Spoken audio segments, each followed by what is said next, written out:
It's time for Money Matters. Joining us today is Josh Smith from Strategic Wealth Designers to help us all figure out where to start when it comes to financial planning. So Josh, what is step one for viewers?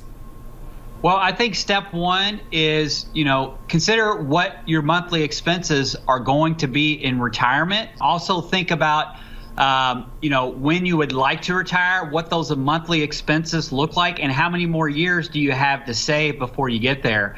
That's an initial start.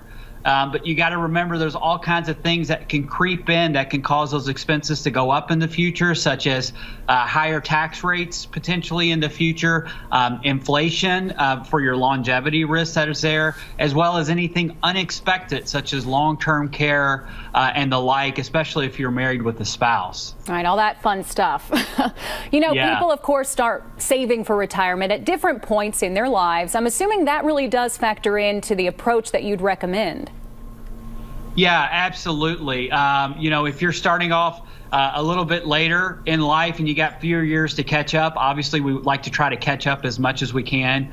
And then, you need to be mindful too about what it is you like to do in retirement. If your goal is to leave a legacy, that plays a role into it. Or if your goal is to bounce the last check, that plays a role into it.